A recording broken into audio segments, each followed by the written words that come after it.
Paper billing की झंझट से पाएं छुटकारा। माई बिल बुक ऐप से जीएसटी बिल बनाएं और शेयर करें, स्टॉक मैनेज करें और पार्टी से लेन देन का पूरा हिसाब भी रखें। आज ही डाउनलोड करें my bill book app play store से बिल्कुल फ्री में।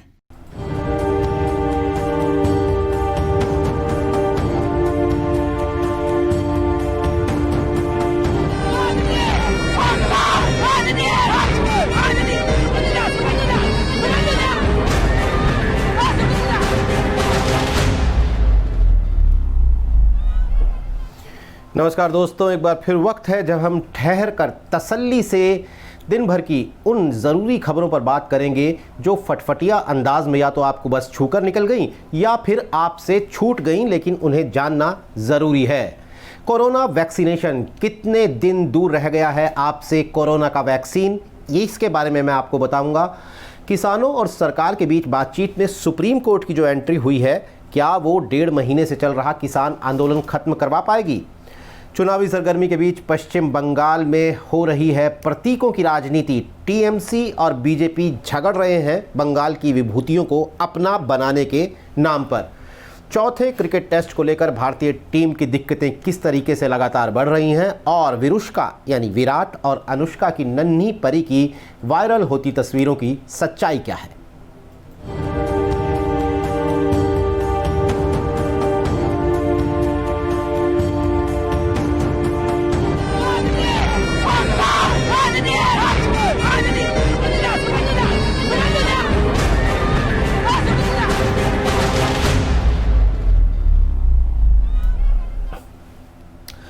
इस साल दोस्तों लगता है कि रिपब्लिक डे और इंडिपेंडेंस डे से भी ज़्यादा जिस डे की चर्चा है वो है वैक्सीन डे, और वो है 16 जनवरी, यानी जिस दिन से हमारे देश में कोरोना के वैक्सीन का टीकाकरण शुरू हो जाएगा, लोगों को टीका लगाना शुरू कर दिया जाएगा।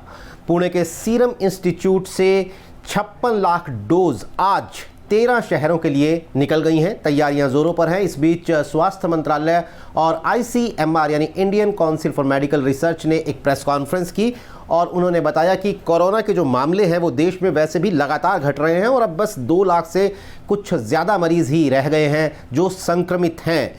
टीकाकरण की तैयारियों और कोरोना के हालत पर क्या कहा ICMR ने, सुनिए। Types of vaccines which can be procured, logistics which are related to vaccine, management of adverse events following vaccination, and also development of a digital platform to track not only the movement of vaccines but also the movement of beneficiaries who have been vaccinated. तो ये 2 बड़े काम भारत सरकार ने मई और अगस्त में किए थे, जिनकी वजह से अब हम उनके अच्छे परिणाम देख रहे हैं, चाहे वो वैक्सीन्स का डेवलपमेंट हो, फार्मास्यूटिकल्स का हो या डायग्नोस्टिक किट्स का हो। 2 वैक्सीन हैं, एक कोविशील्ड और एक कोवैक्सिन, जिनको कि इमरजेंसी यूज ऑथराइजेशन, जिसे पॉपुलर लैंग्वेज में कहा जाता है EUA, दिया गया है। हमारा जो देश का कानून है new drugs and clinical trial rules 2019, उसमें इसे एक्सेलरेटेड अप्रूवल प्रोसेस कहते हैं। ये दोनों वैक्सीन अपनी सेफ्टी और इम्यूनोजेनेसिटी को स्टैब्लिश कर चुके हैं through a well prescribed regulatory process. बस 4 दिन रह गए हैं जब देश के 615 जिलों में कोरोना का वैक्सीन लोगों को लगना शुरू हो जाएगा।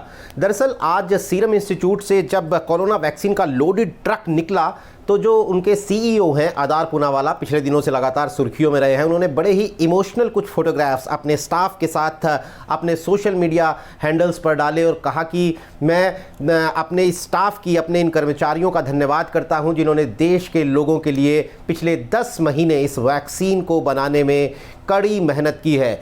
एक बात खास और है दोस्तों कि अपने देश में तो ये 30 करोड़ टीके लगने का पहले फेज़ का कार्यक्रम शुरू 16 जनवरी से हो जाएगा, लेकिन इसके अलावा श्रीलंका, बांग्लादेश, म्यांमार जैसे हमारे पड़ोसियों के साथ साथ ब्राज़ील, मोरक्को, दक्षिण अफ्रीका जैसे दुनिया के कई देश हैं जो भारतीय लैबोरेटरीज़ में डेवलप किया गया टीका जो है, बनाया गया जो टीका है, वो ख़रीदना चाहते हैं। दरअसल जो हमारा वैक्सीन है, जो हमने भारत में बनाया है, वो दुनिया के दूसरी जगहों पर बन रहे वैक्सीन से काफ़ी सस्ता है। इसलिए दुनिया के कई देशों में इस बात की होड़ है कि वो भारत से वैक्सीन खरीद पाएँ। भारत बायोटेक ने तो ब्राज़ील की एक कंपनी से एक करार भी कर लिया है और वो ब्राज़ील में ये टीका सप्लाई करने वाले हैं। आधार पूनावाला ने भी कहा है कि वो दूसरे देशों को टीका सप्लाई करने के बारे में सोचेंगे। हालांकि प्राथमिकता जो है वो पहले अपने देश की ज़रूरत पूरा करने की है। तो दोस्तों 16 जनवरी से शुरू हो जाएगा टीकाकरण का ये विशाल मेगा कार्यक्रम। अगली खबर की तरफ चलते हैं और वो है किसान आंदोलन। किसानों और सरकार की बातचीत में दोस्तों अब सुप्रीम कोर्ट की एंट्री तो हो ही चुकी थी, लेकिन आज सुप्रीम कोर्ट ने कुछ ऐसे कदम उठाए जिससे सरकार की पेशानी पर बल पड़ सकते हैं। लेकिन क्या वो किसानों के लिए फ़ायदेमंद है? दरअसल सुप्रीम कोर्ट ने 3 कृषि कानूनों पर रोक लगा दी जिन्हें रद्द करने की मांग किसान कर रहे हैं। साथ ही उन्होंने 4 लोगों की एक कमेटी भी बना दी है। इन 4 लोगों में हैं भारतीय किसान संघ के अध्यक्ष भूपिंदर सिंह मान, शेतकारी संगठन जो महाराष्ट्र का है उसके अध्यक्ष Anil Ghanwat, International Food Policy Research Institute के निदेशक रह चुके प्रमोद कुमार जोशी और कृषि अर्थशास्त्री अशोक गुलाटी। हालांकि इस कमेटी के गठन के बावजूद किसान संगठनों का आंदोलन ना खत्म करने का एक उन्होंने चेतावनी दी है और उन्होंने ये भी कहा है कि वो सुप्रीम कोर्ट ने जो कमेटी बनाई है वो उसके सामने पेश ही नहीं होंगे। किसानों की जो ऑल इंडिया किसान संघर्ष समन्वय समिति है, उन्होंने कहा है कि जिन 4 लोगों को सुप्रीम कोर्ट ने कमेटी में रखा है वो तमाम लोग कानूनों के समर्थक हैं, उन 3 कृषि कानूनों के। कांग्रेस पार्टी ने भी कहा कि कमेटी के इन सदस्यों को कृषि कानूनों का समर्थक माना जाता है। हालांकि जो पूर्व कृषि मंत्री, लंबे समय तक हमारे देश के कृषि मंत्री रहे हैं शरद पवार, उनकी तरफ से सुप्रीम कोर्ट के फैसले का स्वागत हुआ है। उन्होंने ये उम्मीद जताई है कि जो ये कमेटी है ये किसानों को हित को ध्यान में रखते हुए सरकार से संवाद करेगी। अब भाई 4 सदस्यीय कमेटी का गठन तो कर दिया गया, लेकिन किसानों में इसको लेकर कोई उत्साह नहीं है। जो आंदोलनकारी किसान हैं उन्होंने साफ कहा है कि ये कृषि कानूनों के समर्थक लोगों की कमेटी है। राकेश टिकैत जो किसान नेता हैं, पिछले कुछ दिनों से लगातार आप उन्हें मीडिया में देख रहे हैं, उन्होंने कहा कि भाई ये जो अशोक गुलाटी हैं इस कमेटी में, ये तो उस कमेटी में भी रह चुके हैं जिसने सरकार को वो 3 कृषि कानून लाने की सलाह दी थी जिन पर अब बवाल मचा हुआ है। तो फिर अब इन्हें ही उस कमेटी में रख दिया गया है तो क्या फ़ायदा होगा? सुनिए क्या कह रहे हैं राकेश टिकैत। देखो, उन्होंने रोक दिया है, हमारी एक कमेटी है, हम उसमें बातचीत करेंगे वहां पे और उसके बाद ही हम पूर्ण रूप से कोई इस पे जवाब देंगे। जो लीगल वे हैं उनसे बातचीत हम करेंगे। उनसे हमारी डिमांड ये थी कि ये कानून वापसी हो। हमारी स्टे की तो बात थी नहीं हमारी। तो अब क्या, अगर कानून वापसी नहीं है तो क्या आंदोलन की ये आप जीत मानेंगे? 4 मेंबर की कमेटी बनी है, कानून के अमल पर रोक लगा है, किस तरीके से आप देखते हैं? देखो, इसमें हार और जीत का सवाल नहीं है। जीत तो वही जाए, सरकार ही जीत जाए। हमारे ये वापसी ले लो, एमएसपी पे कानून बना दो और सरकार ही जीत जाओ। जीत का सेहरा वो अपने सिर ही बांध दो। भाई जीतेगी तो सरकार ही, वो वापसी लेगी तो वही तो कहेगी ना हमने जनता की आवाज को मान लिया। वे आज मान लो, वे फरवरी में मान लो, वे मई में मान लो, मानना सरकार को पड़ेगा। आज आपके वकील नहीं गए, हाँ तो नहीं गए होंगे वकील, भाई तबीयत खराब होगी वकील की। सोमवार में डेट लगी। हाँ, तो क्या आप बिल वापसी के बगैर आप अपनी हम जगह नहीं छोड़ देंगे बिल वापसी के बगैर। ना आंदोलन खत्म करेंगे बिल वापसी के बगैर। देखिए 2 बातें साफ हैं। एक ये कि आप जब सुर्खियों में देखेंगे कि सुप्रीम कोर्ट ने 3 कृषि कानूनों पर रोक लगा दी तो इसका मतलब ये मत समझिएगा कि सुप्रीम कोर्ट ने उन कानूनों को रद्द कर दिया। दरअसल किसान इसीलिए अब भी नाराज़ हैं क्योंकि वो कह रहे हैं कि हम तो इन 3 कृषि कानूनों को रद्द करवाएंगे। सुप्रीम कोर्ट ने एक बीच का रास्ता निकाला है, फिलहाल होल्ड कर दिया है इन कानूनों को, यानी कि ये अभी लागू नहीं हो सकते। और जो ये 4 लोगों की कमेटी बनाई है ये बात करेगी, सरकार से बात करेगी, किसानों से भी बात करेगी। हालांकि किसानों ने कहा है कि हम तो कमेटी के पास जाएंगे नहीं। तो इन लोगों से बात करके कोई समाधान निकले, ये सुप्रीम कोर्ट का कहना है। किसानों ने इस बीच अपना आंदोलन जो है वो जारी रखने की बात कह दी है। तो फिर वही बात कि भाई वो जो 26 जनवरी को ट्रैक्टर रैली निकालने की एक चेतावनी किसानों ने दे रखी है दिल्ली शहर में, उसे कैसे रोकेगी सरकार, उसका क्या तरीका निकालेगी सरकार उसे रोकने का, और ये आंदोलन सुप्रीम कोर्ट की एंट्री के बावजूद अभी और कितना लंबा खिंचने वाला है, इस पर सबकी नज़र है। अगली खबर की तरफ चलते हैं दोस्तों। अगली खबर है युवा दिवस। युवा दिवस यानी स्वामी विवेकानंद की जयंती। आज उनकी 158वीं जयंती है। बंगाल से निकलकर उन्होंने पूरी दुनिया को धर्म और संस्कृति का एक संदेश दिया। उन्हें युवाओं का मार्गदर्शक माना जाता है। लेकिन आज चूंकि बंगाल में कुछ महीनों बाद चुनाव होने हैं, तो इसलिए टीएमसी और बीजेपी में स्वामी विवेकानंद को अपना बनाने को लेकर बवाल मचा हुआ है। देखिए ये रिपोर्ट।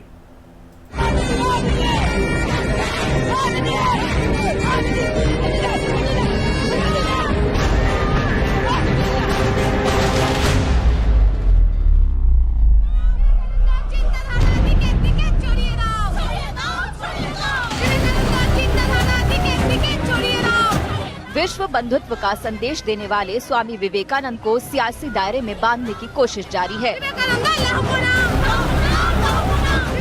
जिन्होंने खुद को बंगाल तक सीमित नहीं रखा, उन्हें बंगाल की मिट्टी बताकर खुद को उनका सियासी उत्तराधिकारी बताने की होड़ मच गई है। 198वीं जयंती पर जहां पूरा देश स्वामी विवेकानंद को नमन कर रहा है, वहीं बंगाल में चुनावी साल में स्वामी पर सियासी घमासान मच गया है। खुद को विवेकानंद की विरासत का उत्तराधिकारी बताने के लिए बीजेपी और ममता बनर्जी की तृणमूल कांग्रेस ने कोलकाता में कई कार्यक्रम किए। स्वामी विवेकानंद की जयंती पर बीजेपी ने श्याम बाजार से स्वामी जी के जन्म स्थान शिमला स्ट्रीट तक रैली निकाली।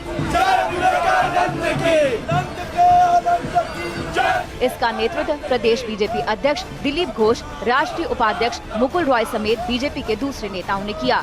बंगाल में बदलाव का नारा देकर ममता बनर्जी को सत्ता से हटाने की सियासी जंग छेड़ चुकी बीजेपी इस मौके पर युवाओं से अपील करती नजर आई। आज करोड़ों युवा बीजेपी के साथ जुड़े हुए हैं, देश का नवनिर्माण के लिए काम कर रहे हैं। हमारे प्रधानमंत्री ने न्यू इंडिया का जो कंसेप्ट रखा है सबके सामने, उसमें युवा शामिल है। और विवेकानंद का राह पर चल के आज नरेंद्र मोदी जी ने नरेंद्रनाथ जैसा काम कर रहे हैं। सारा दुनिया में जय जयकार हो रहा है भारत माता का। तो ये काम को पूरा करने के लिए हम युवाओं का आह्वान करके रास्ता में आए। वहीं बीजेपी के तमाम नेता स्वामी विवेकानंद के पैतृक आवास पहुंचे और उन्हें श्रद्धांजलि दी। टीएमसी भी पीछे नहीं रही, उसके नेता भी वहां पहुंचे। तृणमूल सांसद सुदीप बंदोपाध्याय और बंगाल की मंत्री शशि पांडा ने भी उन्हें नमन किया। चुनावी साल में दूसरे राज्यों के बीजेपी नेताओं के साथ ही केंद्रीय मंत्री खास तौर पर बंगाल का रुख कर रहे हैं। भले ही ममता बनर्जी इन नेताओं को बाहरी बता रही हो, जो कुछ दिनों के लिए बंगाल में पर्यटन करने आते हैं, लेकिन ये सिलसिला थमा नहीं है। सियासी कार्यक्रमों के बीच उत्तर प्रदेश के उप मुख्यमंत्री केशव मौर्य स्वामी विवेकानंद को श्रद्धांजलि देने पहुंचे। मैं बेरुल मठ तक तो गया था, जो उनकी तपोभूमि है, लेकिन जन्मभूमि पर पहली बार आया हूँ। मैं कितना आनंदित हूँ, कितना सुख का अनुभव कर रहा हूँ, और जैसे मैं समझता हूँ कि मैंने चारों धाम कर लिए हूँ, इस प्रकार के आनंद की अनुभूति हो रही है। स्वामी विवेकानंद के विरासत को लेके दोनों ही पक्ष में, तृणमूल और बीजेपी में एक सियासी लड़ाई छिड़ गई है। पश्चिम बंगाल में आज स्वामी विवेकानंद जयंती है और आज के दिन बीजेपी रास्ते पे उतर के अपना जो श्रद्धांजलि है वो स्वामी विवेकानंद को जताना चाहती है। आप देख सकते हैं किस तरह से एक रैली का ऑर्गेनाइज किया गया है। बीजेपी ने उत्तर कोलकाता में रैली की तो तृणमूल की दक्षिण कोलकाता में रैली हुई। तृणमूल ने हावड़ा, उत्तर और दक्षिण 24 परगना, हुगली और आसपास के जिलों से अपने कार्यकर्ताओं की रैली में शामिल रहने का हुक्म दिया। बीजेपी और टीएमसी दोनों ताल ठोककर अपनी अपनी रैली के कामयाब होने का दावा करते रहे। बंगाल में ममता बनर्जी की सियासत पर प्रधानमंत्री अक्सर निशाना साधते रहे हैं। आज स्वामी विवेकानंद की जयंती पर पीएम मोदी ने राष्ट्रीय युवा संसद समारोह को संबोधित किया। बंगाल का नाम लिए बिना उन्होंने इशारों में युवाओं से बदलाव की अपील कर दी। स्वामी विवेकानंद ने एक और अनमोल उपहार दिया है। ये उपहार है व्यक्तियों के निर्माण का, संस्थाओं के निर्माण का। और ज्यादातर ऐसे विषयों की चर्चा भी थोड़ी कम ही होती है, लेकिन हम अध्ययन करेंगे तो पाएंगे कि स्वामी विवेकानंद ने ऐसी संस्थाओं को भी आगे बढ़ाया जो आज भी व्यक्ति के निर्माण का काम बखूबी कर रही है। बीजेपी ने बंगाल में बदलाव का नारा बुलंद रखा है। इस नारे के साथ ही वो ममता सरकार में भ्रष्टाचार, कटमनी, तानाशाही, अल्पसंख्यकों के तुष्टीकरण और बंगाल के महापुरुषों को भुला देने का आरोप लगा रही है। ममता बनर्जी के भतीजे अभिषेक बनर्जी की पार्टी में भूमिका बढ़ गई है। बंगाल में इसी साल चुनाव है और टीएमसी और बीजेपी प्रतीकों की राजनीति कर रहे हैं। अब भाई बंगाल तो वैसे भी विभूतियों की वहाँ भरमार है। नेताजी सुभाष चंद्र बोस, रविंद्रनाथ टैगोर, स्वामी विवेकानंद, पंडित ईश्वरचंद विद्यासागर, रामकृष्ण परमहंस, ये तमाम ऐसे लोग हैं जिन्हें लोग अपना आदर्श मानते हैं। अब ममता बनर्जी कह रही हैं कि चुनाव के दिनों में बीजेपी के नेता पॉलिटिकल टूरिज्म करने आ रहे हैं, जबकि बीजेपी के नेता, गृह मंत्री अमित शाह सरीखे नेता, ये कह रहे हैं कि इन विभूतियों को असली सम्मान तभी मिल सकता है अगर बीजेपी सत्ता में आए। तो भाई मई में चुनाव होने हैं, देखें तब तक कौन किसे अपना बनाता है। चुनावों के बाद तो शायद ये विभूतियाँ फिर अकेली ही रह जाएंगी। चलते हैं अगली खबर की तरफ, और अगली खबर है खेल के मैदान से। भारत और ऑस्ट्रेलिया के बीच चौथा टेस्ट जो शुरू होने वाला है, उससे पहले भारतीय टीम में लगातार खिलाड़ी घायल हो रहे हैं। एक के बाद एक झटका लग रहा है। अब आज भी एक और खिलाड़ी के घायल होने की खबर है, देखें क्या कह रही है ये रिपोर्ट। भारत और ऑस्ट्रेलिया के बीच चल रहे टेस्ट सीरीज में अगले मुकाबले पर सभी की नजर है, क्योंकि इसी मैच से तय होगा कि कौन है असली बादशाह। लेकिन अगले मुकाबले से पहले टीम इंडिया की परेशानियां कम होने का नाम नहीं ले रही हैं। एक के बाद एक टीम इंडिया में बुरी खबरें आ रही हैं, जिससे फैंस भी काफी चिंतित हैं। भारतीय टीम ने अपने दमदार प्रदर्शन के दम पर सिडनी में खेले गए तीसरे टेस्ट मैच को ड्रॉ जरूर करा दिया, लेकिन चौथे टेस्ट मैच से पहले टीम इंडिया की मुसीबतें पहाड़ जैसी होती जा रही हैं। जी हां, भारतीय टीम को शुरुआत से ही ऑस्ट्रेलिया दौरे पर चोटों से जूझना पड़ रहा है और अब चौथे मैच से पहले भारतीय टीम के 3 बड़े खिलाड़ी टीम से बाहर हो गए हैं, जो कि टीम के लिए बहुत बड़ा झटका है। 11 जनवरी को सिडनी टेस्ट मैच के बाद पता चला कि ऑलराउंडर रविंद्र जडेजा और हनुमा विहारी चौथे टेस्ट मैच से बाहर हो गए, जबकि मंगलवार को यानी 12 जनवरी को यह पता चला है कि तेज गेंदबाज जसप्रीत बुमराह भी अगला टेस्ट मैच नहीं खेल पाएंगे। बुमराह को तीसरे टेस्ट के दौरान फील्डिंग के समय चोट लगी थी। जसप्रीत बुमराह की टेस्ट क्रिकेट में अहमियत को देखते हुए भारतीय टीम मैनेजमेंट ने कोई रिस्क लेना जरूरी नहीं समझा, क्योंकि इस मुकाबले के बाद भारत को अपनी मेजबानी में इंग्लैंड के खिलाफ 4 मैचों की टेस्ट सीरीज भी खेलनी है। भारत ऑस्ट्रेलिया सीरीज की बात करें तो कई भारतीय खिलाड़ी अब तक चोटिल हो चुके हैं, जिनमें मोहम्मद शमी, उमेश यादव, केएल राहुल, ऋषभ पंत, रविंद्र जडेजा, हनुमा विहारी और जसप्रीत बुमराह हैं। 4 मैचों की सीरीज 1-1 की बराबरी पर है। ऐसे में आखिरी टेस्ट निर्णायक होगा। जो टीम गाबा में जीतेगी सीरीज उसी के नाम। अब उम्मीद है कि 2 टेस्ट पहले डेब्यू करने वाले मोहम्मद सिराज भारतीय पेस अटैक का नेतृत्व करेंगे और 15 जनवरी से शुरू होने वाले ब्रिस्बेन टेस्ट में नवदीप सैनी, शार्दुल ठाकुर और टी नटराजन शामिल होंगे। वहीं जाडेजा की जगह स्पिनर के तौर पर कुलदीप यादव को भी मौका मिल सकता है। ऐसा इसलिए भी है क्योंकि मोहम्मद शमी, ईशांत शर्मा, उमेश यादव और बुमराह टीम से बाहर हो गए हैं। न्यूज़ तक ब्यूरो। मोहम्मद शमी, उमेश यादव पहले ही घायल हो चुके हैं। अब जड्डू, बुमराह, हनुमा विहारी, यानी कि तमाम जो खिलाड़ी हमारी प्लेइंग 11 के थे उनमें से आधे लगभग घायल हो चुके हैं, नहीं खेल पाएंगे। और सबसे ख़ास बात यह है कि चौथा टेस्ट ये तय करेगा कि सीरीज़ का बादशाह कौन होगा। 1-1 से फिलहाल सीरीज़ में स्कोर बराबर है। चौथा टेस्ट जो जीतेगा वही सीरीज़ भी जीतेगा, इसलिए भारतीय टीम की चुनौतियां बहुत बढ़ गई हैं। इस वक्त टीम अपने कप्तान विराट कोहली को याद कर रही होंगी, लेकिन कोहली इन दिनों भारत में है, जो अपनी नन्ही परी, जी हाँ, विराट और अनुष्का की कल ही बेटी हुई है और विराट अपनी बेटी के साथ इन दिनों अपना टाइम एंजॉय कर रहे हैं। लेकिन विरुष्का की जो बेटी है उसकी तस्वीरें कल से लेकर अब तक बहुत सारी सोशल मीडिया पर वायरल हो रही हैं, लेकिन उन तस्वीरों की सच्चाई क्या है, क्या वो असली तस्वीरें हैं या फिर नकली हैं, ये जानने के लिए देखिए ये रिपोर्ट। स्टार जोड़ी अनुष्का शर्मा और विराट कोहली ने सोमवार दोपहर अपने पहले बच्चे यानी कि बेटी का स्वागत किया। विराट कोहली ने सोशल मीडिया पर अपने बच्चे के आगमन की बड़ी खबर को शेयर किया। इसके बाद सभी विराट और अनुष्का की बेटी की तस्वीर को देखने के लिए उतावले दिखे। मंगलवार की सुबह विराट कोहली की बेटी की एक कथित तस्वीर सोशल मीडिया पर शेयर होने लगी। इस तस्वीर को खुद विराट कोहली के भाई विकास कोहली ने इंस्टाग्राम पर शेयर किया था।